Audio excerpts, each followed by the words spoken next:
Welcome back to Rejecting the Alpha, a werewolf story by Barry Wiles. Chapter 5. I stood in my bathroom, attempting to shove my boobs into my costume. Damn it, why do they make these so tight? Jamie, are you almost done? Serena called out from my room. No, I can't fit my damn boobs in the bra. I shouted back. Serena gave a frustrated sigh before shouting back. Well, shove harder. I need to get changed, too. Pups are going to start trick-or-treating, and I want to be able to scare the shit out of them. I rolled my eyes at her before successfully shoving my boobs into the built-in bra of the costume. Once I got the black leather jeans with nice black trim pulled on, I looked at myself in the mirror. The costume hugged my curves perfectly and made my boobs look bigger than they actually were. Damn, I look badass. I can't wait for our mate to see us, Irene muttered, which caused me to roll my eyes. I pulled the small black jacket on my arms and hooked it around my neck like the picture had. After I successfully put on my black pumps, I walked out of my bathroom, holding my mask and whip in my right hand. Serena grinned. You look like a sexy badass. All of the unmated wolves will grow boners like the pervs they are. I laughed at Serena's comment as she entered my bathroom to change into her Grim Reaper costume with a sexy twist to it. After Serena finished, we applied our makeup. I applied black eyeshadow cat eyes with some natural red lipstick. My black hair curled and laid perfectly down my back and on my shoulders. How I got it that perfect, I don't know. Usually it's just a mass of tangles because of my straight hair. You ready to scare some wolves?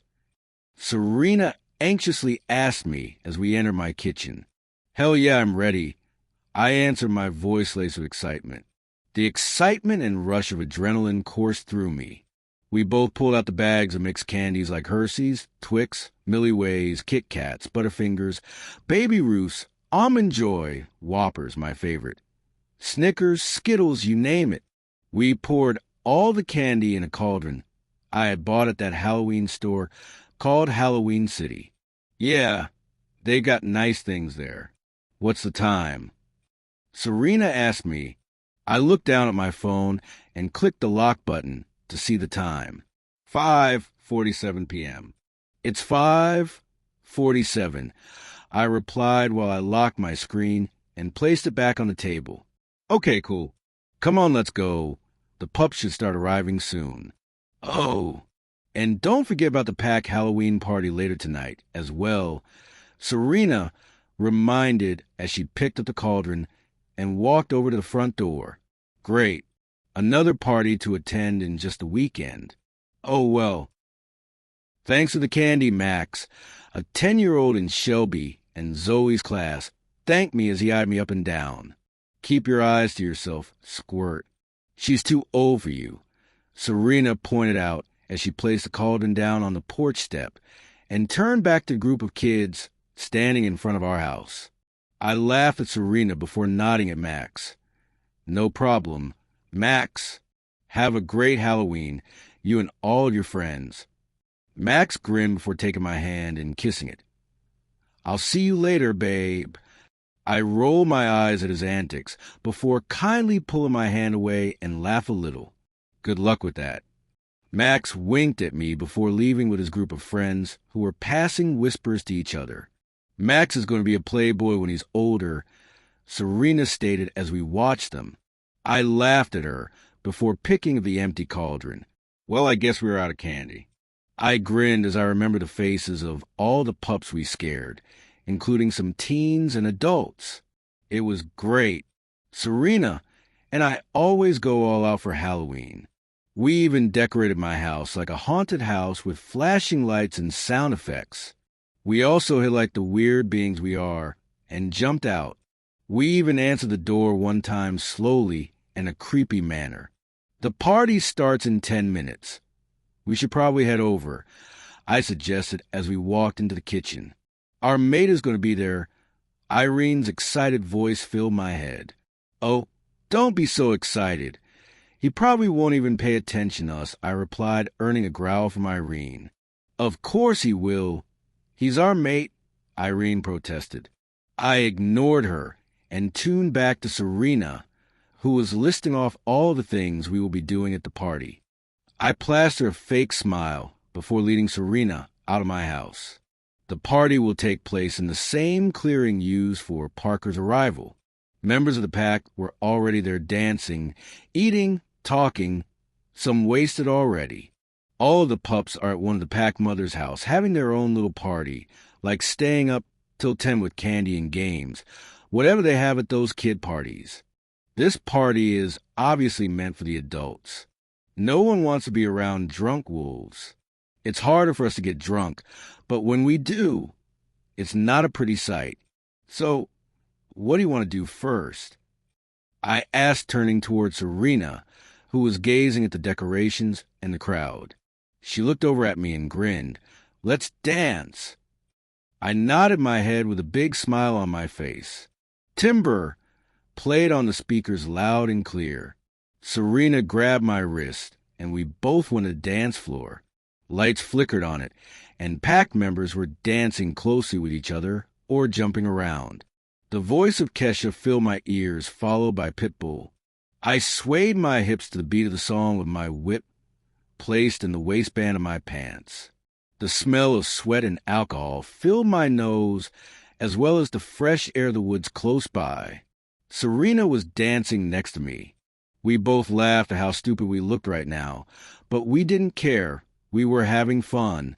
A couple guys next to us joined us. Swing your partner round and round. End of the night, it's going down. One more shot, another round. End of the night, it's going down. I'm going down, I'm yelling timber.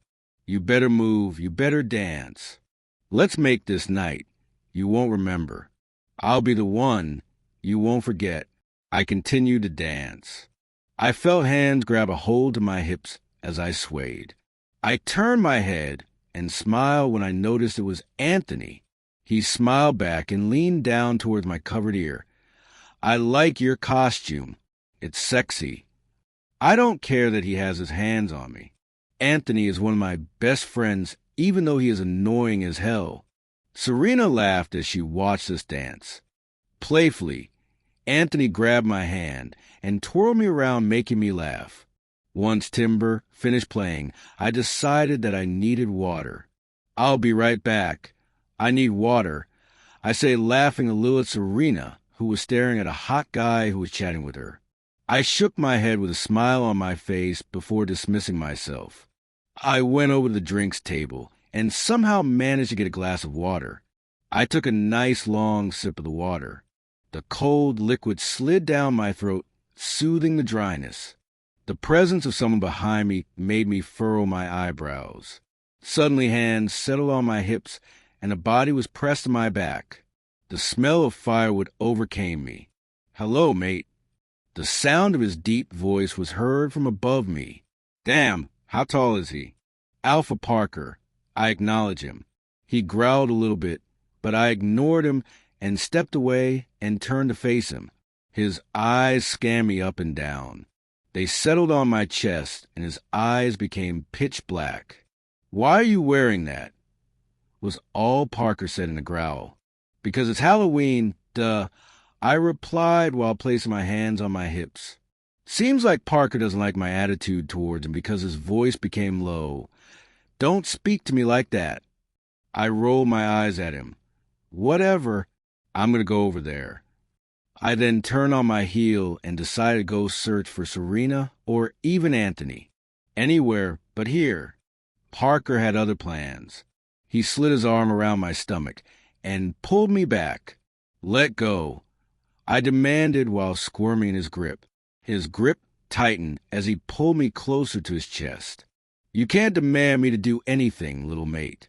I'm an alpha and will not tolerate orders from others. I gulped as I felt his hand come in contact with my stomach, sending sparks through my body as my top came up, exposing my stomach. Thank goddess he can't see my face right now. Irene purred at the feeling and instantly wanted more. She wanted control, but I didn't allow her. I should punish you for your behavior, towards your mate," Parker said as he brushed my curled black hair out of the way and sniffed in my scent. I didn't do anything wrong. I spoke up, trying to keep my voice steady. Parker ignored me as his free hand drifted down toward my ass. Immediately, I slapped his hand before he could actually touch me. "Don't touch me!" I growled at him. He growled back. As much as my wolf wanted this, I kept control of myself. "If you don't stop resisting, I swear to Goddess I will strip you down right here and take you in every position till you could not walk at all for a very long time." I wouldn't stop there. "I don't give a damn about everyone around." Parker angrily spoke huskily in my ear. My mouth hung open in protest, but I quickly closed it. "Resist?" Irene cried out desperately. I shivered as she put images in my head. "No. He's our mate. He should have marked us by now." Mates usually mark each other within 24 hours of meeting, and then they mate. Irene snapped at me. I felt tear prick my eyes as memories flew into my head. I sniffled and quickly wiped my eyes. "Let go." My voice cracked as I whispered. "Are you crying? It's not like you care. Let go, damn it." I cried out and somehow managed to shove him away from me. I turned to Parker, who was staring at me with emotion, hurt, but it quickly vanished and was replaced by anger. His dark eyes turned yellow but ignored him. I will not allow myself to get hurt again. With that, I turned around and yanked off my mask because I didn't want my makeup and tears to get on it. I wiped my cheeks and walked away, and I was relieved that I wasn't stopped. Chapter 6. I sighed as I leaned back on the couch in my room while digging into a tub of Heath ice cream with a gigantic spoon, sulking. Why? I was angry with the world, angry about my past, angry that I have a mate, more specifically, Alpha Parker as my mate. Now I know that there is nothing that I can do and that I should just deal with it, but I will not let the same thing happen twice in my life. A soft knock landed on my door, distracted me from watching a show that was currently on, which happened to be The Big Bang Theory. I just happened to like it, okay? I find it extremely hysterical. Obviously, Sheldon is the best character. "Come in." I call out through another mouthful of ice cream. I turned my attention back to the TV and laughed out as Sheldon said something smart yet stupid at the same time. "Sorry, I have no life really." "You okay?" Zoe's soft voice filled my ears. I turned my attention to her and shrugged. "I'm fine." "Why?" Zoe looked at me skeptically. She was quiet for a moment before replying. "Well, you always eat ice cream in your room when you are upset or angry with the world. You also spend half of the day up here, too." I just stared at her. I didn't really know what to say because she just spoke my whole life in 2 sentences. There are only a few things I need to survive: Nutella, Netflix, ice cream, more specifically Heath, or cookie dough. My phone. I guess I'm not... Okay, I respond while chuckling a little. Zoe looked at me curiously and waited patiently for me to continue. Sighing deeply, I turned my whole body towards her. "I'm just thinking about my past," I muttered with a small shrug. I filled with my fingers and bit my lip. Zoe picked up my hand off my lap and held it. Her eyes had a sad look in them. "You mean what happened with Kyan?" Zoe's voice was soft and almost barely audible. I slightly nodded. Kyan was my ex-boyfriend from when I was 17 and a senior in high school. The memories will never go away, and it is best not to think about them. "Kyan's a bitch," Zoe commented, her voice bitter, and a frown etched across her face. My eyes widened as I stared down at Zoe. Did she just? Without thinking too much about the fact that my 10-year-old sister just called someone a bitch. But it's true. Kyan is a bitch. He is.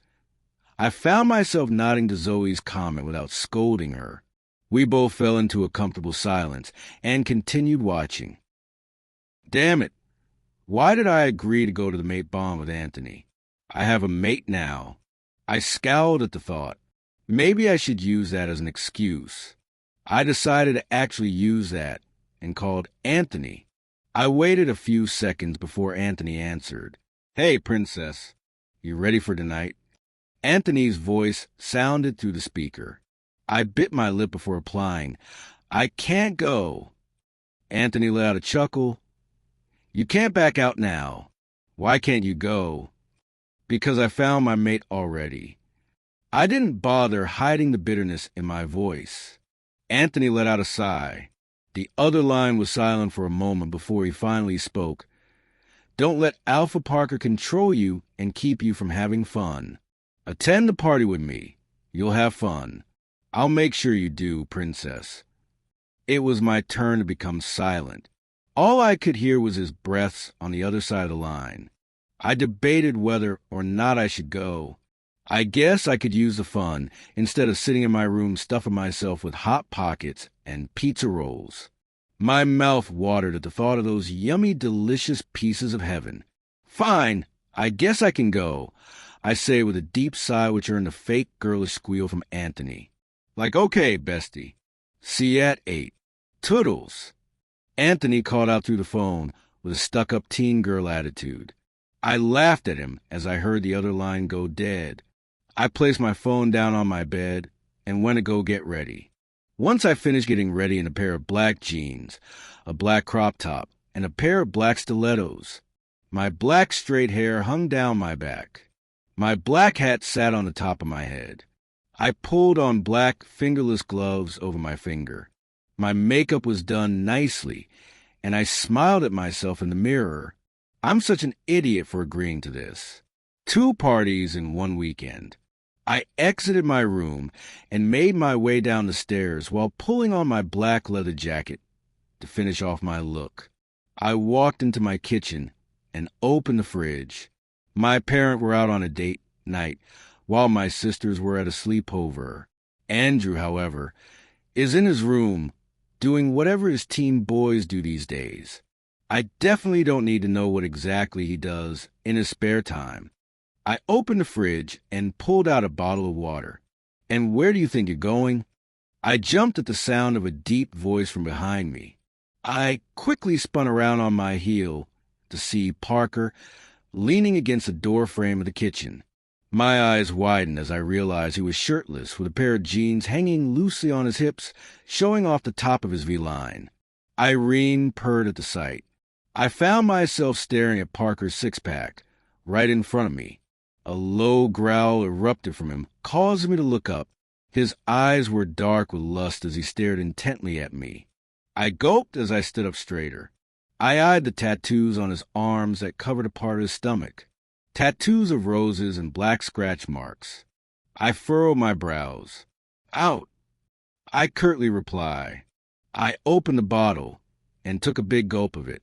A drop of water from the corner of my mouth rolled down my chin. Parker's dark eyes watched as I wiped it away. Parker growled lowly. "Let me try this again. Where are you going?" I let out a sigh of annoyance as I glared at him. His eyes bored into mine with anger. This guy needs to chill his balls. "A party?"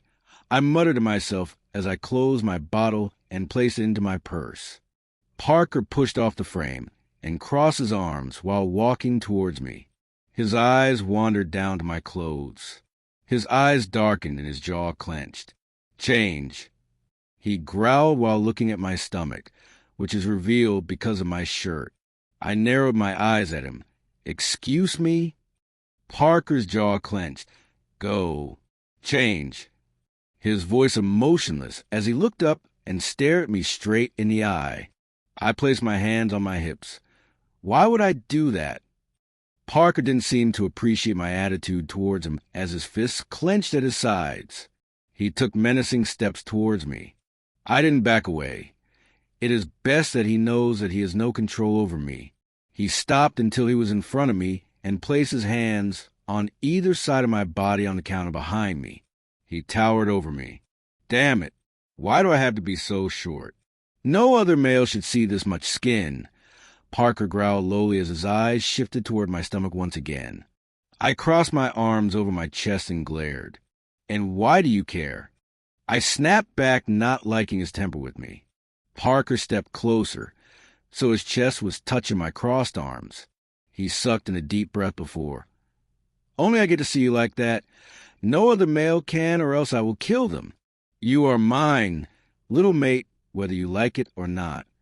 I slowly gulped at the intensity of his eyes. My frown deepened, and then turned to scowl. I don't have to listen to you. Parker chuckled darkly before stepping impossibly closer and grabbed my wrist, pinning them against my side.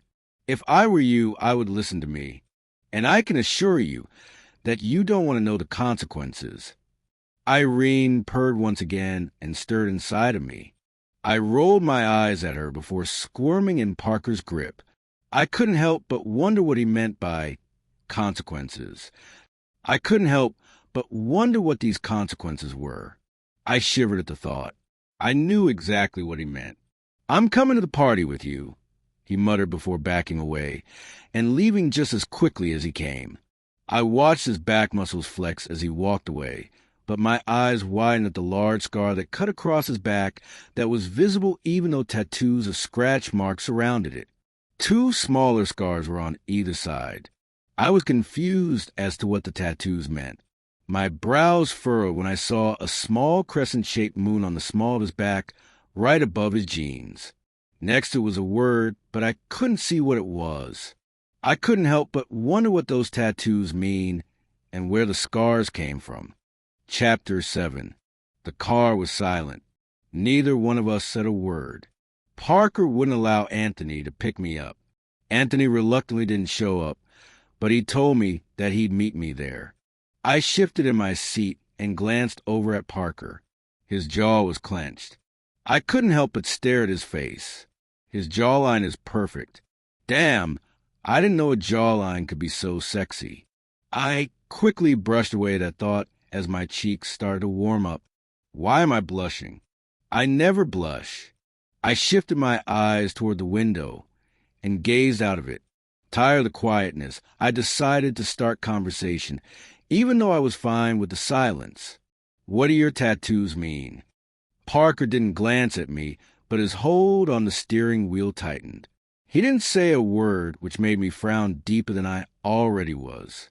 Okay, fine. Ignore me. I muttered, looking down at my black jeans. I didn't change. Who the hell cares what Parker thinks? We are going back to my pack on Monday, he said, not sparing me a glance. I frowned and shifted in my seat. I only get 1 day of notice. My frown deepened at the thought of leaving my family and all of my friends. I then added quietly, that doesn't give me much time to spend with my family. The car was silent before Parker let out an annoyed sigh. He glanced at me briefly. I found myself staring at Parker's face longer than I intended to. Seriously, how did I not realize his jawline?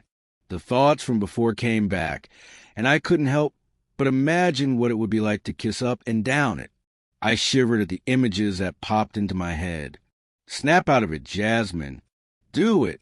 Irene purred out. Ignoring Irene, I quickly turned my head toward the window, gulping. I tried to get rid of the thoughts in my head, but Irene wasn't helping because she was putting more images into my head. I crossed my legs as a weird feeling coursed through me. Shit. I held my breath as Parker sniffed the air and his eyes hardened. His jaw clenched as well as his hands on the steering wheels until his knuckles were white. Werewolves can smell when someone's aroused. Parker slowly pulled the car to a halt on the side of the road. I gulped as I glanced at Parker, who had his eyes shut tightly. He took a deep breath before looking over at me. A gasp escaped my lips at how black his eyes were. There was not doubt that his wolf was its surface. There was nothing but lust and want in his eyes. Neither of us said a word as he stared at me. Do something, Jamie, Irene pleaded as she stirred under Parker's gaze. No. I snapped at her. You remember what happened last time. I could feel Irene roll her eyes in my head. But he's our mate. He won't hurt us, she pointed out.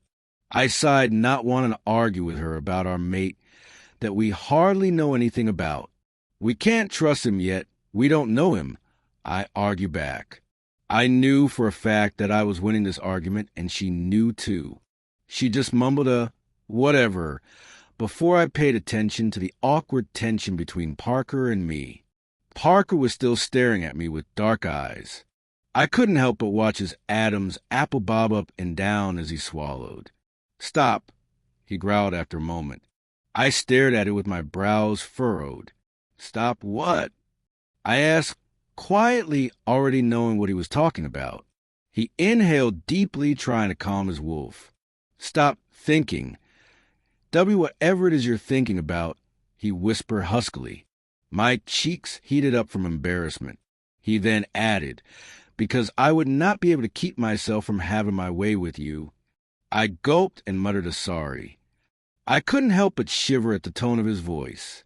"What were you thinking about?" he asked huskily. My mouth fell open at his question. Why the hell would someone ask something like this? Asking someone why they were aroused, that's very rude. Pizza rolls? It turned out more like a question. Parker's face was emotionless, and his lips were set into a thin line. "Does it matter? You shouldn't go around asking people these questions. It's really rude, you know," I said, staring out the passenger window, not sparing a glance. A growl erupted from Parker's throat. He roughly grabbed my chin and forced me to look at him.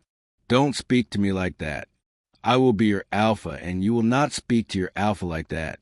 Mate or not." All of the trace of lust was gone, and instead replaced with anger. His eyes were no longer black, but a bright yellow. I didn't say anything, but a little shocked at his words. I jerked my face away from his grip with a scowl on my face. Parker didn't say anything either, but started driving again. Trees passed by as we drove to the Thunder Creek Pack. "So, why exactly we go to Thunder Creek Pack?" he finally asked after 10 minutes of driving in silence.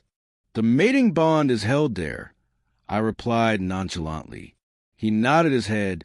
"I've heard of it. Why are you going? You found your mate already." Finally turning my head to Parker, I noticed that he was gripping the steering wheel tightly again. I simply shrugged my shoulders. "Anthony invited me to go before I met you." I grinned at Anthony, who was grinning back at me. We were currently standing in a clearing on the Thunder Creek's territory. Members of other packs were there too, just as excited. I don't know why I am excited. I already have my mate. Turns out that Serena was also here, but she didn't tell me. She said it was a last-minute thing her parents forced her to do. Something about wanting grand pups. "Do you think you'll find your mate?" I asked curiously. The smile on Anthony's face faded away, and an emotion flashed through his eyes. It was gone before I could say something, and he simply shrugged. "Who knows?" he murmured more to himself. Parker stood next to me looking extremely bored. I noticed a group of girls ogling him, and it made me feel a little smug for some reason. Maybe it's the fact that I got a sexy beast as a mate. But that sexy beast as a mate is a complete asshole. He wasn't even paying attention to them, even though every one of those girls in the group were perfect. I guess that made me even more smug. The Alpha and Luna of the pack stood up on the stage that was set up. The Alpha spoke first. "Welcome to the 2015 Mating Bond. I am Alpha Mark, and this is Luna Genevieve. We are so glad that all of you could join us for this special event. There has to be about 72 different packs here from across the country." His voice boomed through the clearing. The sound of cheers filled through the cold fall night. Why the hell did they pick to hold this event when it's cold outside? I look at my surroundings and notice that a lot of the girls were wearing short dresses. How are they not cold? The Luna took over. She smiled, showing off her pearly whites. There will be a series of activities held for all of you unmated wolves to have a chance in finding your other half. If you've already found your mate since the time you arrived, you may still participate in the activities. It will give you and your mate a chance to bond. I glanced over at Parker out of the corner of my eye and noticed he was already looking at me. I quickly looked away and turned to Serena. She had a huge grin on her face. "I'm so excited. You should totally participate in the activities with Anthony and me." A smile formed on my face as I returned it. I turned to Parker, who nodded his head. I turned my attention back to Luna Genevieve, who was presenting the first activity, hide, dash, and hunt. It is basically hide, dash, and seek. The she-wolves will all hide anywhere on the territory. They can hide in the woods, in the pack house, around the houses, but not inside. The she-wolves will get 3 minutes to hide, and then the males will be released to hunt for their mate by scent. "This sounds exciting," Serena whispered from beside me. I nodded back in agreement. Luna Genevieve cleared her throat to cease all the murmurs from the crowd. "All right, ladies, go hide." She called out to all the females, who all cheered back before running in different directions. My heart beats fast as I sprint toward the woods. I pass many other girls before reaching the entrance. The bright moon shines down through the trees, giving me some light. I watch some she-wolves hide behind trees, and anywhere they can find. I keep running until I see a nice tree climb. The tree stood tall before me, towering over me, making me feel small. The moon was bright enough to cast shadows on the forest ground. A soft breeze blew past me, causing goosebumps to rise. I quickly pull off my heels and start to climb up the tree with ease. Somehow, I manage to make it to a high enough branch while still holding my shoes and not dying. I exhaled deeply, causing warm air to pass through my lips and visible in the night air. My eyes scanned the area until it landed on a girl who looked about my age in the tree next to me. Her caramel-colored hair was pulled into a braid and hung over her shoulder. She was staring at the ground while crouched on a thick branch just a few feet away from mine. "Hey!" I whispered over to her. Her head snapped towards mine in alert, but relaxed when she noticed I was another female. "Hey!" She responded back, offering me a smile, which I gladly returned. "I'm Jasmine, Moonlit Waters Pack." I introduced myself. Winter, the girl, whose name is Winter, responded, "From the Dawnfall Sky Pack." I grinned at her. She is a pretty name. I've always wanted to be named after a season. I had a childhood friend named Summer. I like the name Jasmine. It reminds me of The Princess, which is my favorite movie, by the way. "Nice to meet you, Winter," I said before we both quieted down when the sound of branches and twigs cracking. We both looked down and saw a guy, probably about 18, came into view. He stopped and sniffed the air. The sound of a growl erupted through the forest. Other faint growls could be heard from a distance. Probably other males finding their mates. I focused my attention back to the dude below. "Mate," I heard him growl under his breath. There was a few rustling in the bushes. A few seconds later, a young girl, who looked about 16, came out. She was short and looked so shy and innocent. Her blonde hair fell in front of her eyes as she made no move to move it out of the way. She was fiddling with her hands as she looked at her feet. The girl let out a gasp as the guy grabbed her and pulled her into a hug. A growl erupted from him as her small arms hesitantly wrapped around his torso. I didn't hear what he said to her, but he took her hand and guided her away. It was so adorable. My thoughts drifted to my own mate. My mate doesn't deserve me, especially because I've done many wrong things. He deserves better. Parker has done many wrong things in his life, too. I bet he slept with many other she-wolves, maybe even humans, Irene commented, growling quietly. Probably. I didn't like the idea of my mate sleeping around, but that would make me a hypocrite. I don't do it anymore, but I used to. But that's a story for another day. So, Jasmine, do you think you'll find your mate? Winter asked me, snapping me out of my thoughts. Besides her voice, the only sound that could be heard was the sound of crickets and the rushing water of a nearby stream. Howls could also be heard because of the joining of mates. It was really beautiful. I already found my mate, I said while looking at the forest ground about 12 feet below me. Really? What pack is he from? Winter asked, getting interested in our conversation. I looked up from the ground. Lunar Shadow. Winter's eyes widened at my answer. Why shouldn't she be surprised? I mean, come on, it's the Lunar Shadow pack. Parker's got himself a good reputation, but not in a good way, obviously. El Lunar Shadow? Why would the moon goddess punish you like that? She asked, bewildered. I shrugged, not really knowing the answer myself. I've questioned this many times, but I haven't came up with a conclusion. Winter throws another question at me. Who is he? I stay quiet for a few moments before deciding to actually answer her. Alpha Parker. A gasp left Winter's lips.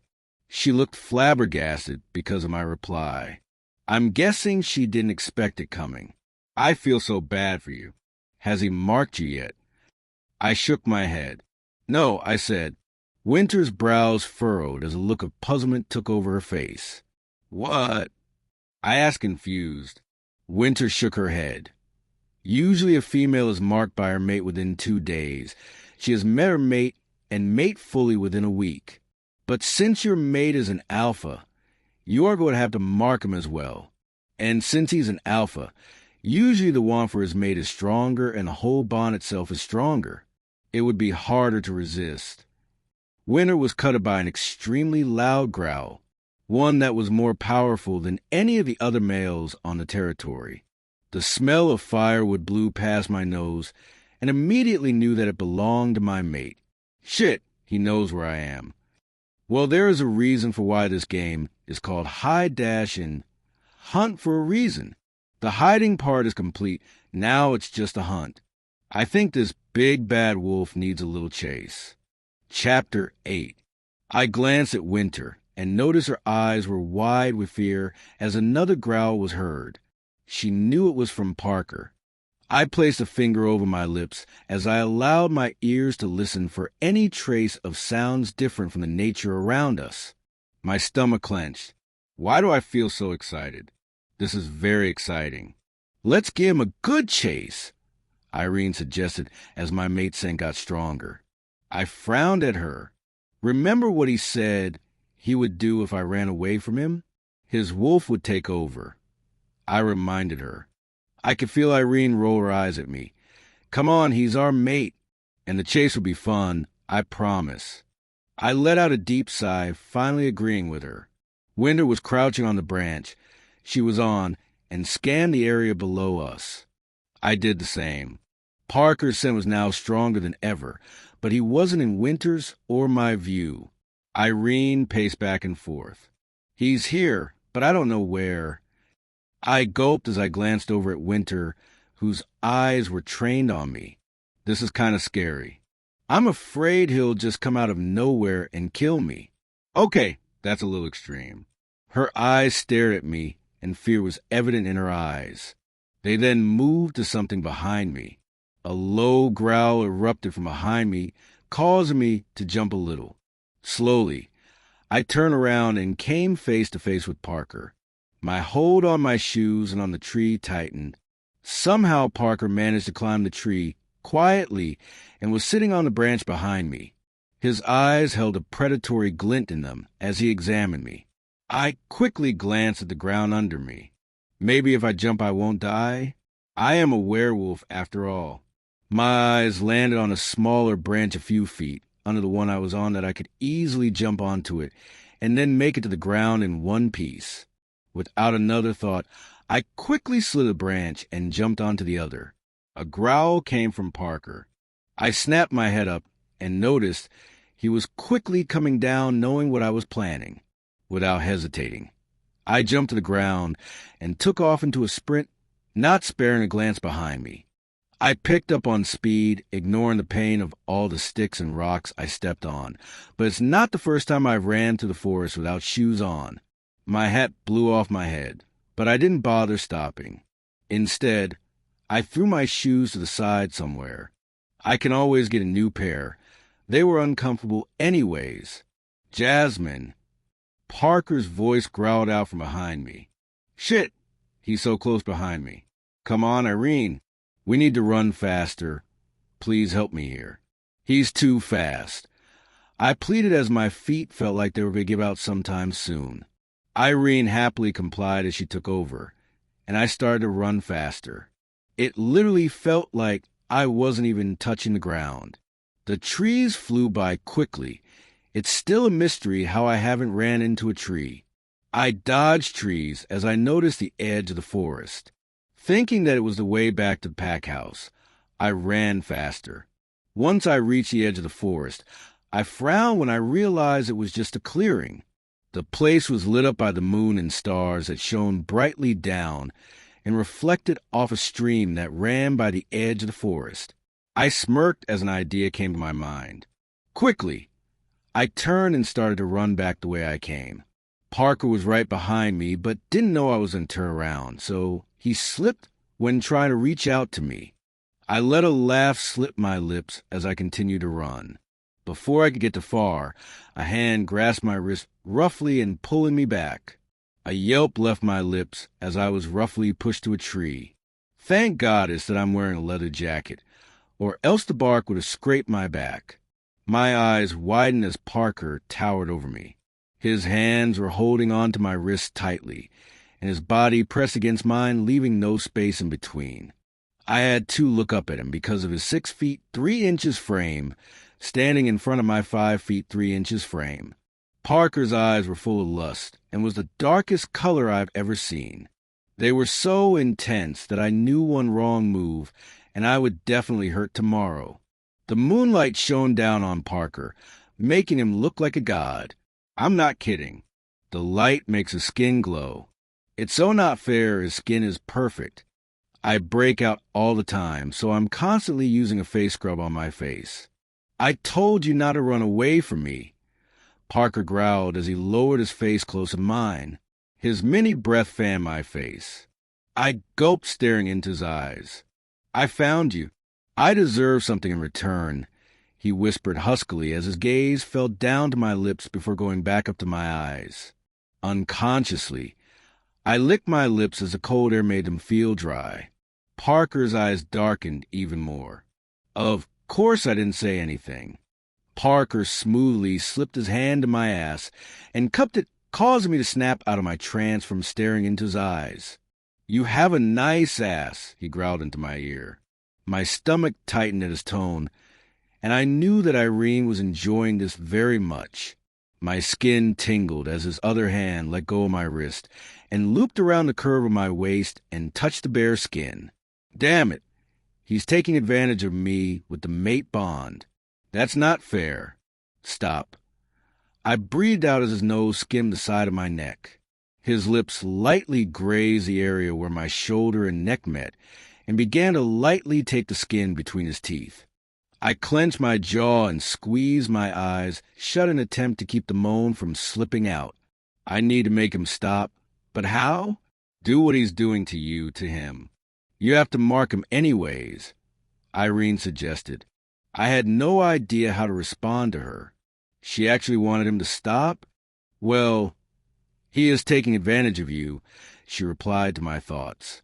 I actually decided to take her suggestion into consideration.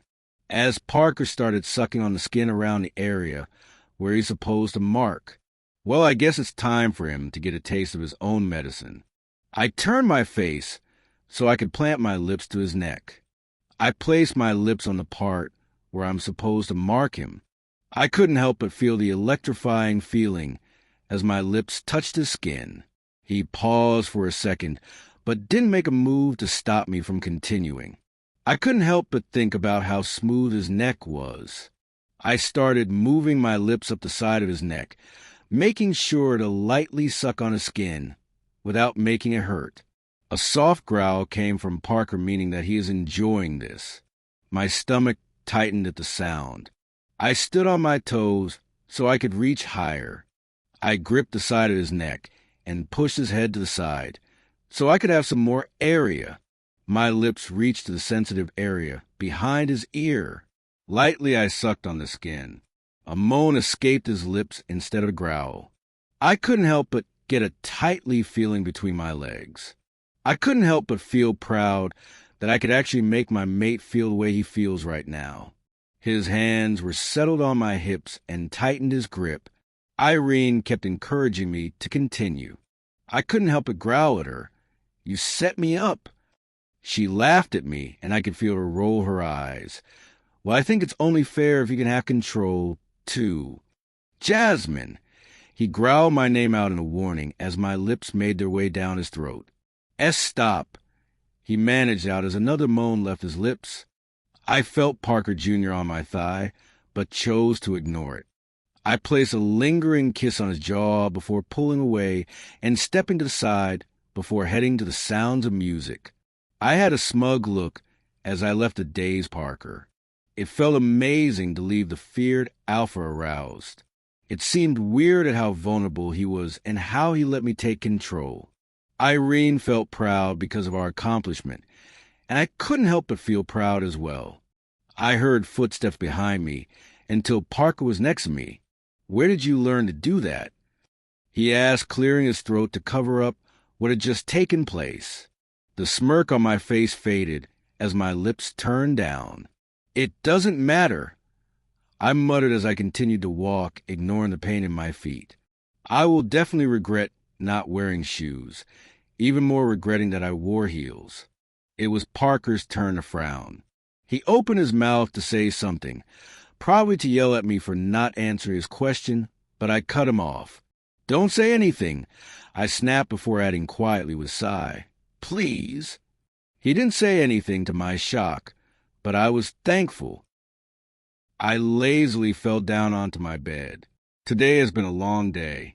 I glanced at my clock on my nightstand and let out a sigh. It was currently 3:47 a.m. Parker and I decided to come back because there was no point in staying. Everyone was drunk, and I couldn't find Anthony or Serena. I never found out if they found their mates or not. I'll ask them tomorrow. I stood up from my bed and changed into a pair of sweatpants and a loose sweatshirt.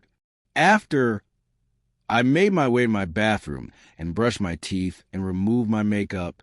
I climbed into my nice warm bed but frowned when I noticed a bright red rose laying delicately on my pillow. A rose? It was probably already here. I just didn't notice. It was probably just Anthony being his own flirty self, or just my dad. Shrugging it off, I climbed out of my bed and took it to my bathroom. I filled a vase that I randomly had in my room with water and placed the rose inside it. I then took it to my nightstand and sat it by my clock before turning the light off. My eyes closed and I fell into a deep sleep. Chapter 9. Great. One more day before I have to leave to Parker's pack. I'm not fit for being a Luna. I'm really not that responsible. What if the pack doesn't like me? Anthony and Serena wanted to spend the day helping me pack, so they should be here in a few minutes. I asked Serena if she found her mate, but she said she'll talk about it when she gets here. Sadly, Anthony's mate was not there.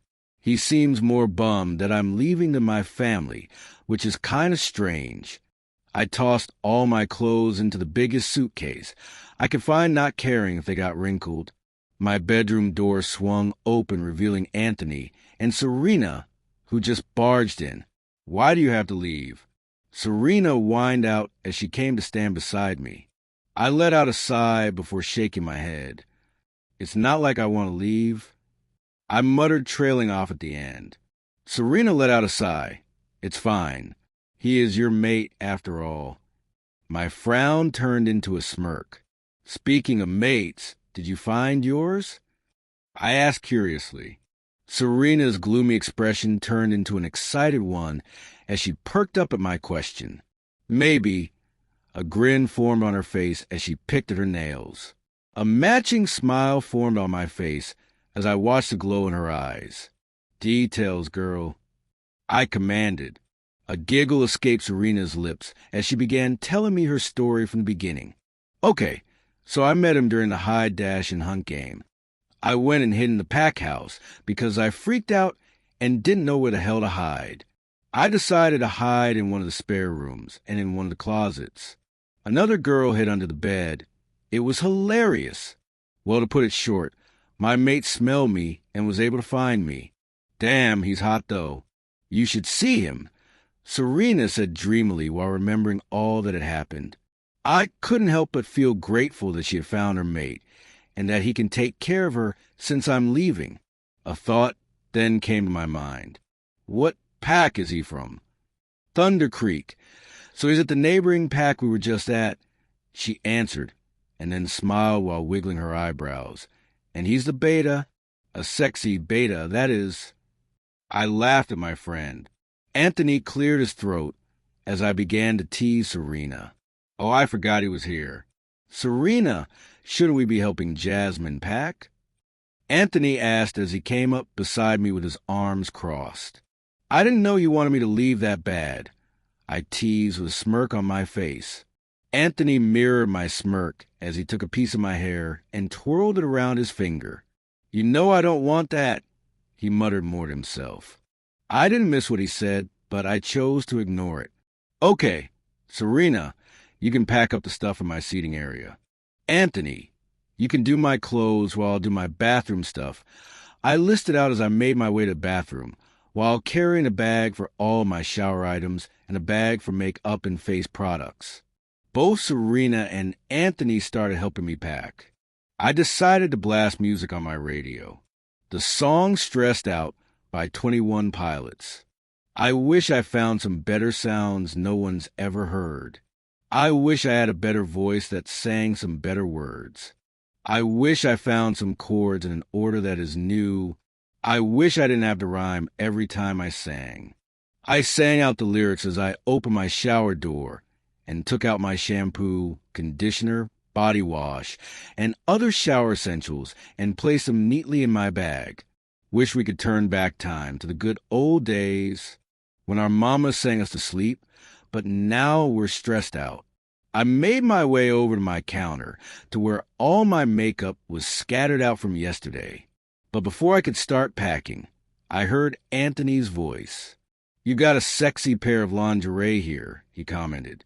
My mouth fell open, and quickly I dived into my bedroom to see Anthony holding up a pair of red lacy underwear. Serena was smirking from the other side of the room. Anthony, I shouted out as I ran over to him and made a move to yank it out of his hand, but he held it up. Because he's tall and I'm short, he used his height against me. He let out a laugh as I tried to jump and grab it out of his grasp. Give it to me, you idiot. I whined as Serena's laughs were heard as she watched us. But Anthony had other plans. You should put them on and show me what they look like on you, he said while wiggling his eyebrows at me while eyeing the undergarment. My cheeks heated up and my mouth fell open. You are such a pervert, Anthony. I punched his shoulder playfully, maybe harder than I intended, causing him to wince and drop the panties on the ground. Quickly, I snatched it up and shoved it into my suitcase. I grabbed the rest of my clothes as well before Anthony could get his hands on more clothes. After, I went back to the bathroom to pack up everything on my counter. I gathered everything together and put it into my makeup bag, all organized. Next, I gathered my acne face wash along with my acne body cleanser that I use to make sure my skin stays clear, because I sweat a lot from training. I packed all of my lotions, perfumes, and deodorants. I only left out what I needed for tomorrow. Thank you for helping me, guys, I said to Anthony and Serena as we looked at my packed-up room. The only things I packed was my clothes and bathroom stuff, plus some things like books or movies that I would want to watch in my room back at Parker's Pack. It took us about 3 hours, so it's now 3:17 p.m. since we started at 12. What do you want to do now? Anthony asked as turned his head towards me. He had his head laying on my lap as I sat leaning against my bed. Serena was sprawled out in the middle of my room. We should do a movie night in the pack house, Serena suggested as she sat up. A smile grew on my face, and the same with Anthony. We immediately agreed with her. We all got up and started out for the pack house. We left my house and walked down the road until we mate arrived. Anthony opened the door and held it open for Serena and I.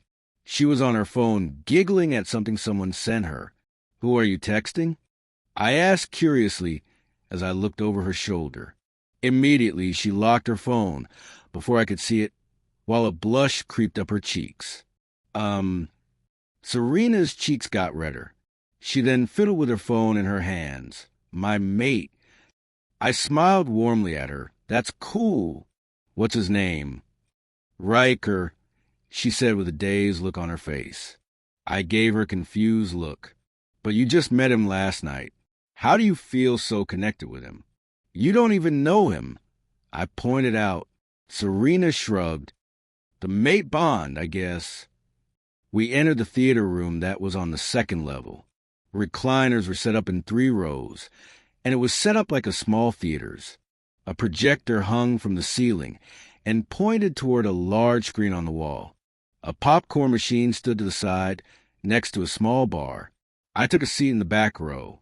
Serena took a seat in the front row. She prefers the front, and I have no idea why. Anthony decided to take a seat next to me. I decided to put on the Scorch Trials just because I felt the need to see Dylan O'Brien. Throughout the movie, Serena giggled, but it didn't bother me because I knew she was happy to find her mate. "I'm really going to miss you, Princess," Anthony whispered to me. I turned to look at him, and I felt my heart drop. I've never seen him look so sad. I gave him a sad smile. "I'm going to miss you, too." A smirk then replaced a sad look. "I know you're going to miss me." "Who would miss me?"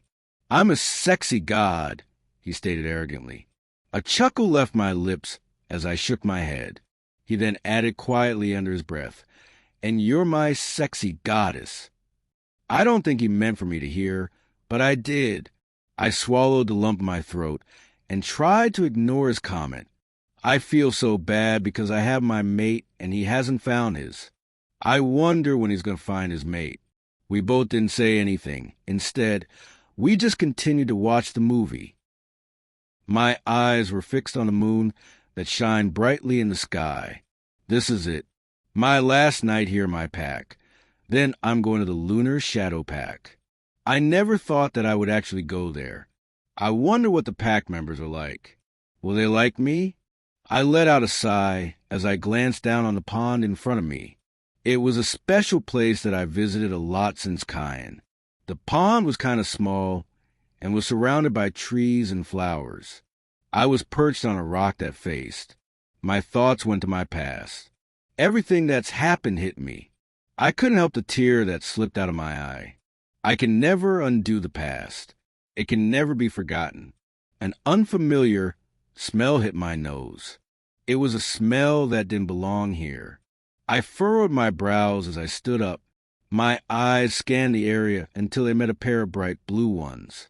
It was a girl about my age, but when she looked at me, her eyes held fear. She was standing at the other side of the pond. "Hey!" I called out to her, hoping that she would answer, and then I could ask her why she was here, but she had other plans. She took off and ran into the trees, disappearing. I just stared blankly at the spot the girl was just at. That was odd. Was she a rogue? I don't know. It was hard to smell her. I could only get a small amount of her scent, Irene replied. Even my wolf doesn't know. What are you doing? A deep voice from behind me dragged me out of my thoughts. Immediately I knew who it was. I didn't bother to turn around, but just continued to stare out at the water. Just thinking. I answer. I heard movement, but not an answer. A shadow moved next to me until a body plopped down. I turned my head to see Parker taking a seat next to me. An awkward silence was present, and neither of us knew what to say. Maybe it's better this way. I pulled my legs up and rested my chin on my knees with my arms wrapped around them. What's your pack like? I asked quietly as I spared a glance at Parker. He turned his head towards me and observed my face.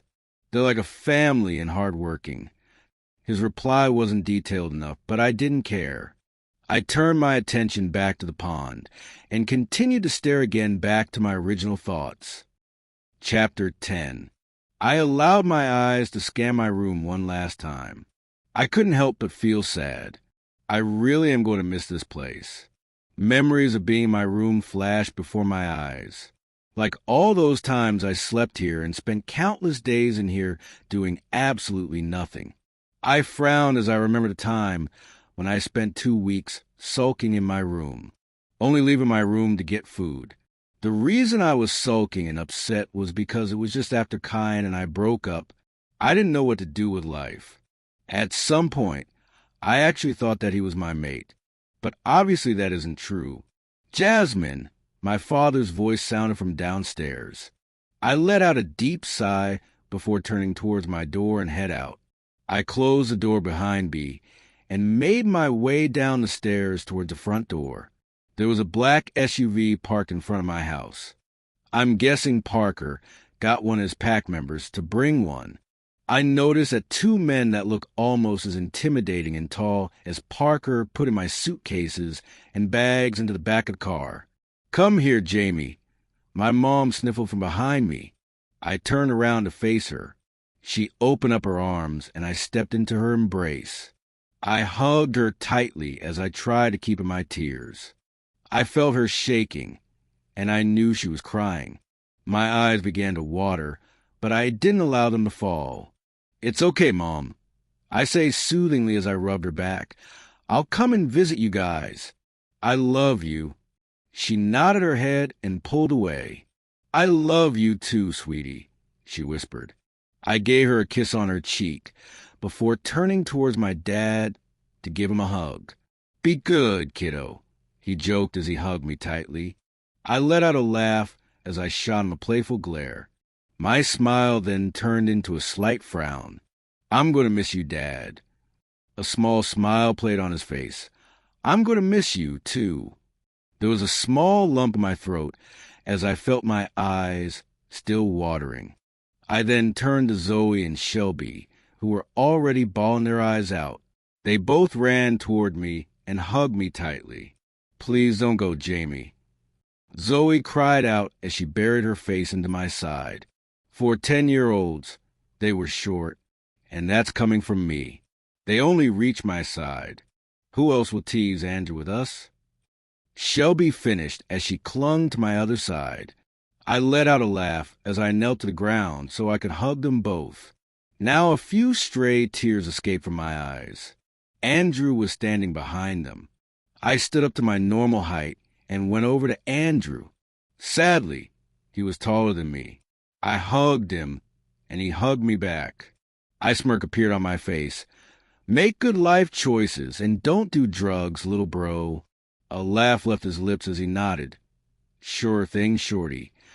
I held my fist up, which he gladly bumped. "I'm going to miss you." Lastly was Anthony and Serena, who watched me gloomily. My eyes watered as I stared back at them. These two have been in my life for a very long time, ever since we were pups. They've been there for me even through the times of trouble. I don't know what I would do without them. "Come here, you guys," I whispered. Quickly they came over, and we did one big group hug. "We are going to miss you, Princess," Anthony whispered back, and Serena nodded quickly as she wiped her tears away. I wiped mine as well. "Be true to yourself, Jamie. And don't let Parker force you into anything. You know you always have a right to say no, even if he is an alpha," Serena said seriously. I nodded my head. Anthony placed a hand on my shoulder. "If he does hurt you in any way, tell me so I can beat the shit out of him and make sure to break every bone in his body," he said through clenched teeth. I smiled at his protectiveness. His mate is going to be lucky to have him. My mate deserves better than again. He's done some bad things, too. I gave them both one last hug before someone cleared their throat from behind us. I turned around and Parker nodded toward the car. "It's time to go." I nodded my head, swallowing the lump in my throat, and turned towards my family and friends. "Bye, guys." I love you all, and I'm going to miss you. I'll come to visit." They all bid more goodbyes as I opened the back door because someone was already in the passenger seat. I'm guessing he's the Beta or Delta. I closed the door and made myself comfortable in the seat. Parker sat in the driver's seat and put the car in drive. The car pulled away from my house, and it drove down the road. I didn't bother looking out the window, afraid that I would break down into tears as I watched my childhood disappear. "It's going to be okay. We're with our mate," Irene soothed from inside my head. I frowned at her. "Like that's supposed to be any better?" I remarked. "True." My eyes widened. Did I hear her correctly? Did she just agree with me about our mate? "Yes, I did." "Now shut up." Irene snapped. I laughed at her before tuning her out and facing back to reality. It was then that I noticed the man sitting next to me on the left. It was silent in the car, except for the conversation Parker and the man in the front were having. Maybe I should start a conversation, because I'm bored as hell. "Hi." I greeted the man next to me. He looked at me and raised an eyebrow, but didn't say anything. I narrowed my eyes at him. He quickly averted his eyes and looked out the window. This guy, what the hell is his problem? "Hey!" I snapped at him. Quickly, he snapped his head to me and gave me a nervous look. "Yes, Luna?" I blinked at him. Did he just call me Luna? That's new. I covered up my shock by crossing my arms. "Didn't you know that it is rude to ignore people when they're trying to talk to you?" The man's eyes widened as he opened and closed his mouth like he couldn't think of anything to say. "I am sorry, Luna, but I was given orders not to communicate with you." My frown deepened as I rolled my eyes. Of course Parker would do that. Asshole!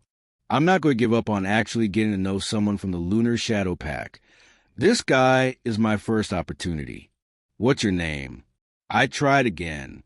The man looked hesitant at first before he answered me. "Jonas. I'm the Delta." "Oh, cool. So like Nick Jonas." "I'm sorry. I just had to bring him up. The song Jealous is my jam." "Cool. I'm Jasmine." "Of course you probably already know that." I trailed off. Jonas chuckled and nodded his head. "I know." "Great. So Parker has talked about me. I wonder what he says." The car became silent once again. I decided to read some Wattpad, so I pull my phone out and start reading the story Forever Mine. I suggest reading it. It's really good. I was so engrossed in Zach and Rachel's relationship, I didn't realize the car stopped. I looked up from my phone and realized we were at the borders, and the wolves on patrol duty inspected the car. The car then started up again. I watched the trees pass by until my vision wasn't clear anymore. At some point, I drifted off into a slumber. I jolted awake as I felt someone shake me awake.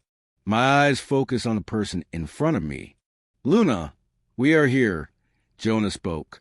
I let out a yawn and rubbed my eyes. I quickly wiped my mouth for any drool and hoped I didn't snore. I sat up straight in my seat and allowed my eyes to wander out the window, which landed on an enormous house. It looked so nice, modern, and well taken care of. I'm guessing this is the Alpha's house. It's much bigger than Alpha Brian's house. How does someone live here all by themselves? The house was surrounded by trees and was off by itself away from everyone else, in solitude. Usually the Alpha's house is near the pack house with the Beta and Delta. This pack is different. Why is Parker's house by itself? I couldn't help but ask. Now's a good time since Parker was outside the car talking with his Beta. "Alpha likes to be alone," Jonas simply replied. "Oh, that's not really a healthy relationship, according to my father. He told me that a healthy pack is where the Alpha spends time with it and gets to know his pack members. But I guess it's different for this pack. The Lunar Pack is known for its torturing to rogues to get information, or even pack members who break rules. There have been rumors saying that they either use beatings to get answers. I've heard they use shock collars or even tried drowning. I definitely don't want to find out if it's true. My door opened, revealing the beta. "Hello, Luna. I'm Xander, your beta. Alpha had go take care of some packed business. So Jonas, and I will escort you to your room." Wow. So he just leaves me here and doesn't even want to share a room? I'm not complaining, though. More privacy for me. "Okay, thank you," I said as I climbed out of the car and made a move to grab my belongings, but Xander stopped me. "It's fine, Luna. We'll get it." I frowned. I didn't really like the idea of being called Luna. "Please don't call me Luna," I said while letting out a small sigh. It was Xander's turn to frown. "Really, Luna, I don't think that—" I cut him off. "It's fine. Just call me Jasmine." Jonas and Xander both looked hesitant before nodding. They both grabbed all of my bags, making me feel useless. I followed them into the house. I gaped at how clean it was. All of the furniture was either white or black. The walls were painted a nice maroon color, making everything look nice and cozy. There was a staircase at the end of the hallway past all the door frames that led to another room. It was like one giant maze. I followed the men up the stairs and down the hallway at the top of the stairs. I noticed that there wasn't any pictures of anything except some simple pictures of nature here and there. They stopped at a door and opened it for me. I stepped in and my mouth fell open. The walls of the room was a nice cream color. A huge giant window was on one side of the room that gave me a view of the forest, and beyond it, my eyes landed on a huge king-size bed with a nice white fluffy comforter laid on it. I can't wait to sleep in that. My eyes focused on the giant framed picture above my bed. It was a hand-painted rose. I continued to stare at the picture. I made my way closer to get a better look at it, but Xander's voice brought me back to reality. "All right, Lou, Jasmine." He quickly recovered before continuing, "My apologies. Well, we have work to do, so make yourself at home." And with that, both Jonas and Xander left, leaving me all alone in this unfamiliar house. Chapter 11. I glanced at the clock in my room, and it said 6:23. I guess I fell asleep, and I didn't even realize it. My stomach growled when I realized that it's about dinner time for me. I've been in my room the whole time after arriving, sulking. Usually I'd be hanging out with my friends, training, or helping around the pack house. I stood up from my bed, which, by the way, is the comfiest thing ever. I swayed a bit because of standing up way too quickly. After I steadied myself, I made an exit out of the room, not bothering to change. After all, I'm the only one here. My mate has been gone all day. Not that I'm complaining, but it's kind of boring here. Does the Luna not do anything? My pack's Luna was always involved. I let out a sigh and ran my fingers through my untamed hair. I had changed into a pair of gray sweatpants that hung loosely on my hips and a black tank top before falling asleep, because my jeans were getting a little uncomfortable. I wandered down the hallway that Jonas and Xander had led me through when they were taking me to my room. So I remember where to go. I made my way down the stairs. I knitted my eyebrows together as a foreign scent hit my nose. I decided to follow the scent. I went through different hallways until I reached an enormous kitchen. My eyes widened at the layout of it. It was so modern and so clean. But then my eyes landed on the blonde placing something in the oven. She was swaying her hips while quietly singing Stressed Out. That's my jam. I raised an eyebrow, but couldn't help the smirk playing on my lips. Who is she? When the girl turned around, she jumped when she caught sight of me. She placed a hand over her heart and let out a sigh. "Hello, Luna. You scared me. I didn't see you there." She trailed off as her cheeks flamed. I gave her a friendly smile. "You can just call me Jamie." The girl's eyes widened and stiffened. She began stuttering. "Oh, no. It's Effine. I don't want to disrespect you, Luna." I frowned. How come everyone I've met so far have not want to call me by my name? "No, please. Just call me Jasmine." You are not disrespecting mine anyway, I said, offering a small smile. The girl's shoulders sagged before she nodded her head wordlessly. I observed her with my eyes. She looked to be about 16 or 17, the age of finding a mate. I pushed off the wall and walked over to the girl. I don't mean to be rude or anything, but who are you? I asked while leaning against the counter with my eyes focused on her. The girl then turned back around from the oven with an apologetic look on her face. Oh, please forgive me, Lou. I mean Jasmine, I'm Logan. My eyebrows rose. Her name is Logan? Wow. It's pretty weird that a girl is named Logan, but it's actually pretty cool in my opinion. That's cool. I like your name. I commented as I started wandering around the kitchen and looking for snacks, more specifically Nutella. As I rummaged through the cabinets, I decided to ask Logan some questions. So do you hang out here? Because I could have been informed or something. It's pretty lonely here, I said as I frowned. Does this guy not have any Nutella? How could he not? I do Alpha's cooking. It's my job, Logan answered as she pulled a pan out of the oven and placed it onto the stove. I furrowed my brows. He can't cook himself? My eyes skimmed over a package of Twizzlers. I'll have to remember those are there.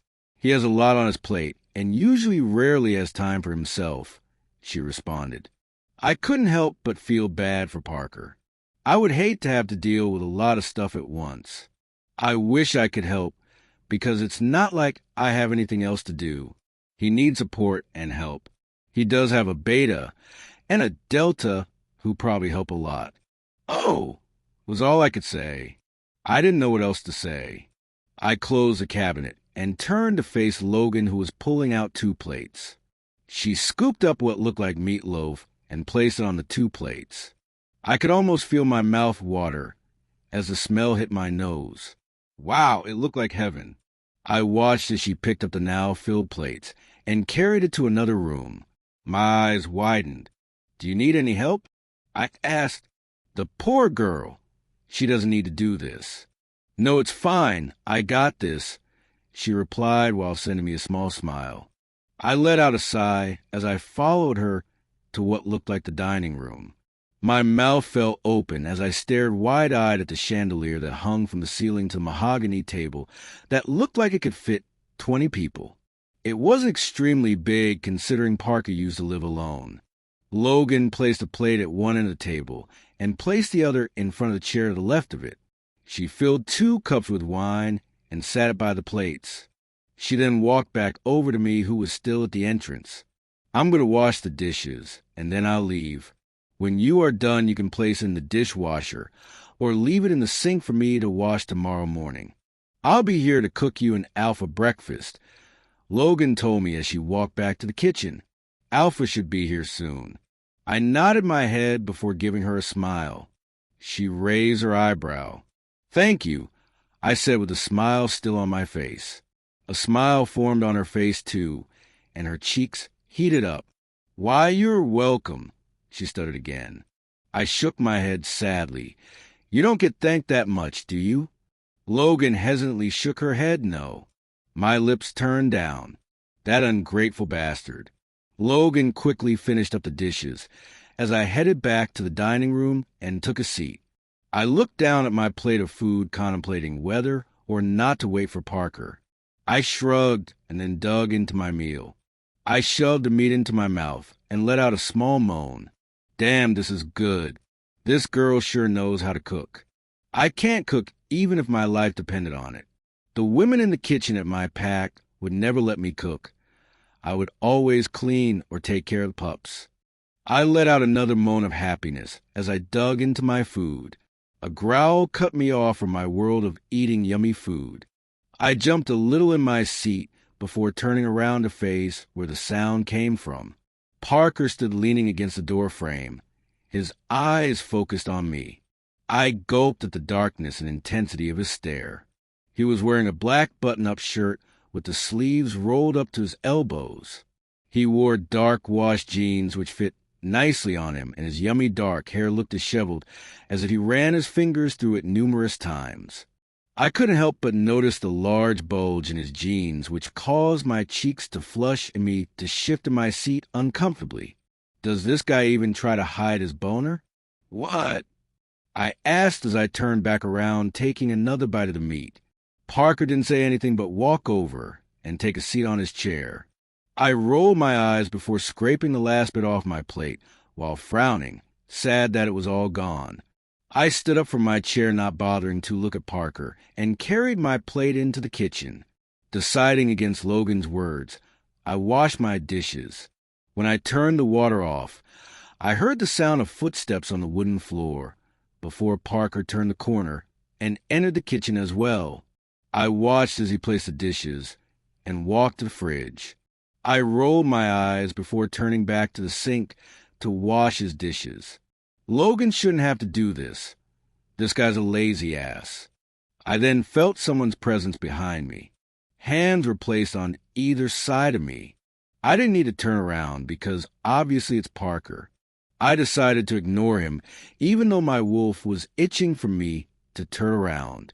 Once Parker's dishes were clean, I placed them on the drying rack. Parker's hands were still on either side of me. My breath hitched when I felt his warm breath hit my ear. What do you want? I asked, trying to keep my voice from wavering and showing that he is affecting me. He growled lowly in my ear, "Don't speak to me like that." I rolled my eyes but just nodded. Quickly, I ducked under his arm to escape him. Another growl escaped him as he now towered over my small figure. I didn't cower away. I shouldn't let him have that satisfaction. "I'm going to bed," I muttered before turning on my heels and walking away towards where I remembered the stairs were. I was so thankful that Parker didn't stop me, but I did feel his eyes on me. My feet patted their way up the stairs and down the hallway at the top of the stairs until they reached my room. I let out a long sigh as I made my way to my bathroom to brush my teeth. Once I finished in the bathroom, I exited it and made my way to my bed. I pulled down the covers of my bed, and I smiled at the thought of being able to climb in. A knock then was sounded on my door. I let out an annoyed sigh. I was just about to climb into bed. With a frown on my face, I went to open the door. Parker was standing there with his hands in his pockets. I raised an eyebrow at him as if saying, "Why the hell are you disturbing me?" He just stood there not saying anything. An irritated sigh escaped my lips as I leaned against the door waiting for him to say something. "We need to discuss the rules," he stated as he pulled his hands out of his pockets and crossed them over his chest. I mimicked him as I crossed mine, which accidentally pushed my boobs up. Parker's eyes dropped to them before they moved back up while clenching his jaw. "That's right, buddy, eyes up here." "No, buddy, keep your eyes down there," Irene purred. "Okay, my wolf is a perv. She needs a cold shower or something. Sadly, she can't." "Hey," she protested, "I'm not a perv." I chose to ignore her and focus back on Parker, who looked serious with no emotions in his eyes. "Rules?" I asked while raising an eyebrow challenging him. His eyes narrowed as he nodded. "You have to stay in this house no matter what, and you can only leave with my permission and with a guard. You will do as I say, and I will not deal with your refusal, childish acts, protests. And you must not question me." He spoke with a harsh tone, his jaw set and his eyes hard. My frown deepened as I sent an angry glare his way. "Excuse me." Parker ignored me as he continued. "You will not come in contact with any male except my beta or delta if I say so, and if another male does, I will kill them. If you break any of these rules, you will be punished and face the consequences." The way he said consequences sent a shiver throughout my body. Why do I need rules? You can't tell me what to do. Sure, you are an alpha, but you shouldn't treat your mate like that. I argued, raising my voice a little bit. Parker's nose flared as his eyes grew a bright color, showing that his wolf did not appreciate my respect towards him. "I am your alpha, and you will respect me." Parker was now yelling. I stumbled back a little bit at how booming he was. To be honest, I almost shitted myself. Parker took a step forward, still angry, as he continued. If you disrespect me one more time, I will punish you. I gulped as I fought down my fear and kept my stance. My wolf was stirring. Don't let him talk to you like that. She yelled angrily. For once she was agreeing with me, and I was grateful. Yeah, but I don't want to find out what these consequences are. I said back, already knowing what he meant by consequences. I gritted my teeth as I took a step towards him. Whatever you say, Alpha. I spat that word with venom evident in my voice. And with that, I slammed my door right into his face and locked it. Chapter 12. I tossed and turned all night long. Sleep didn't come to me, and it was beginning to get frustrating. It wasn't the bed that was keeping me up. The bed is like fluffy clouds or cotton candy. Okay, that sounded weird, but whatever. But the man across the hall was keeping me awake. In a bad way. My thoughts wandered to him. Why does he act like he has control over me? Sure, he is Alpha, but doesn't that make me Luna? And aren't Alphas and Lunas equal ranks? I shake my head. Of course they are, but apparently this guy doesn't think so. I remember when I was in school, they taught us all about the ranks and their purposes. They talked about the Alpha's abilities and power, as well as the Luna's. The Alpha is not able to run his pack without his Luna. Somehow Parker believes that he doesn't need my help. I let out a groan as I sat up in my bed. My eyes scanned the dark room. It was so different from my old room. I didn't like it at all, not one bit. A sigh escaped my lips as I pulled the covers away from my body. The cold air immediately hit my body, making me shiver. It was like being slapped by ice across your body, or when your back touches the cold shower wall. I yanked the comforter off the bed. I will fix it later and cover my body with it. I stood up and headed to my door. Maybe food will make me feel better. I tiptoed through the hallway, making sure not to make a sound that would wake up Parker. The comforter dragged across the floor. Once I descended down the stairs, careful not to trip, I squinted my eyes, waiting for them to get used to the newfound darkness. I struggled to find the kitchen. My foot hit the corner or some unknown object, causing me to hiss out in pain. Shit! I cursed under my breath as my pinky toe began to feel numb. I winced as I stood up straighter and continued my way to where I thought the kitchen was. My eyes fixed on an entrance for the kitchen, and I let out a relieved sigh as I entered it. I could always have the Twizzlers that I found in one of the cabinets earlier. I searched through the cabinets, looking for the certain red twists of love. After what seemed like hours, I finally found the giant package. A smirk formed on my face as I snatched the package and quickly went back to my room. Almost tripping and falling on my face, I successfully reached my room. Now it's time for me to enjoy my snack. So you're from the Moonlit Waters pack? Logan asked as we sat on the couches in the living room. I nodded my head with a sigh. They were my family. I swallowed the lump that was building up in my throat. Logan gave me a sympathetic look. I wonder when Alpha is going to present you to the pack, she stated as she surfed through channels on the TV. She let out an annoyed groan after a few moments. I shot her a questioning look. There is nothing on, she muttered before adding, stupid-ass TV. I laughed at her anger toward the TV. Don't be mean to TV. I chuckled as I stretched out on the couch with my legs spread apart. This is one comfortable couch. I might fall asleep on this thing. The sound of a door opening caused both of us to become quiet. The scent of my mate hit my nose. I heard the sound of footsteps approaching until Parker stood by the doorway. A frown was etched upon his face when his eyes narrowed on the girl sitting on the other couch. She quickly stood up. What are you doing? He spoke harshly at her. A frown grew on my face as Logan bowed her head. I am sorry, Alpha. It was a mistake, she stuttered, her face full of fear and her voice wavered. Parker's face didn't change, and his lips were pressed in a thin line. "Leave," he ordered. She quickly left the room, and I heard the sound of the front door open and close. I shot up from my seat and glared at Parker. "Why did you make her leave?" I snapped while placing my hands on my hips.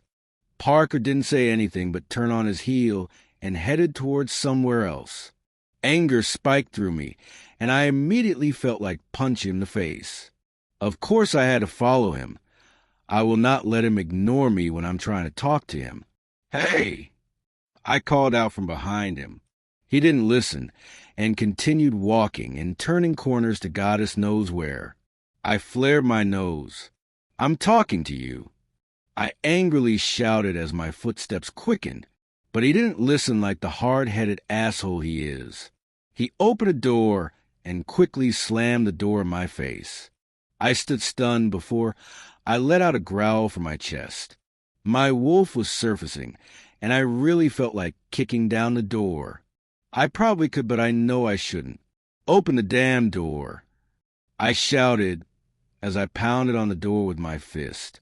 A growl came from the other side, followed by a "go away." "No." My voice raised as I stopped pounding. My hand was getting tired. "Why are you such an asshole? Can I not make friends? I'm stuck here not able to do anything. What's my purpose of being here if I can't do anything like help with the pack, or even at least meet the members? Tell me." Before I could even finish my rant, the door swung open and a hand tightly grasped my hand and yanked me inside. As soon as the door slammed shut, my back was roughly pushed against the door, causing me to groan out in pain. My eyes focused on an extremely pissed-off Parker, who looked like he wanted to hurt me. My wolf whimpers at the thought of my mate hurting us. All the anger left as my eyes were wide with fear at the livid look my mate was giving me. "Go to your room. I'll deal with you later." "I have pack business to deal with." He growled out, his eyes a bright yellow. The anger came back. "Is this guy for real?" "No." I growled back. "That's right, Jamie. Fight." Irene demanded, not liking this one bit. Parker looked taken aback by my refusal. He realized that I actually dared to break one of his pathetic rules. "No," he chuckled darkly. I felt his hand graze by my waist as his hand gripped the doorknob. I heard a click, meaning he locked the door. I gulped and felt my stomach clench. Shit, I'm in deep, deep shit. "What are you doing?" My voice was shaky as fear took over me. "Is he gonna rape me or something?" My wolf growled at me. "He wouldn't do that." She then added, "Would he?" At this point, I wasn't sure. I didn't know what he was thinking. He was so freaking confusing. But I'm not so easy either. I admit it.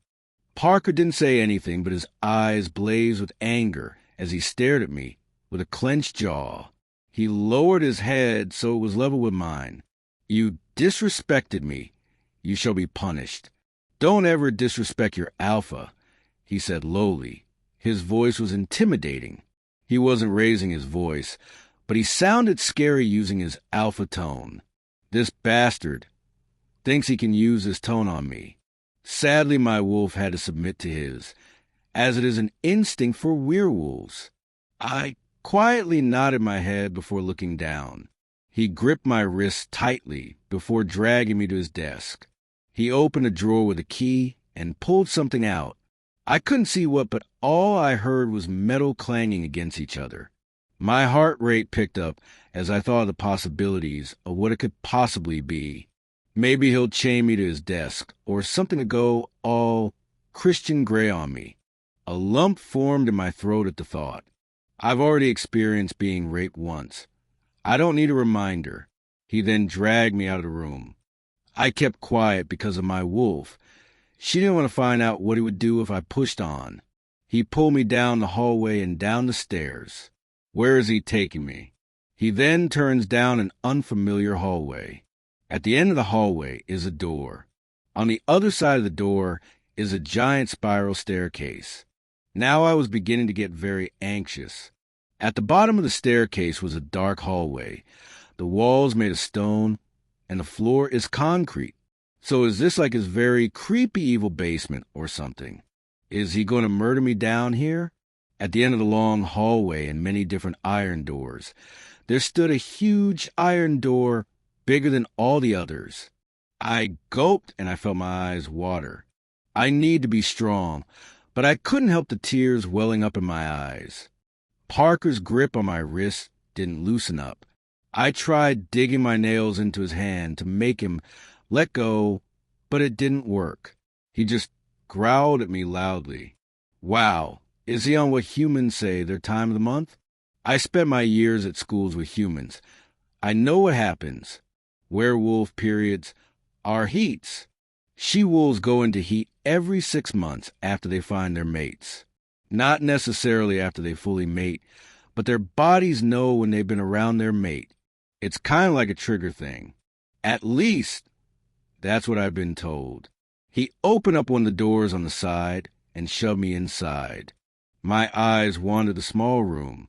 It smelled of rotten flesh and blood. The cold air slapped my skin, making goosebumps rise. Parker took both my wrists and slapped it onto them before chaining me toward the wall. My eyes widened with shock and fear. What the hell? I screeched as I tried pulling free. The chains weren't made of silver, thank goddess, but the material was strong enough that I couldn't break free. That's probably what he grabbed from his office. What is wrong with you? Treating your damn mate like this. Parker turned on his heels and then headed to the door, ignoring my profanities and curse words. He stopped and turned around. Maybe this should teach you. I'll send someone to get you later, he said, his voice cold and emotionless, before closing the door behind me. I continued screaming at him, but he never came back.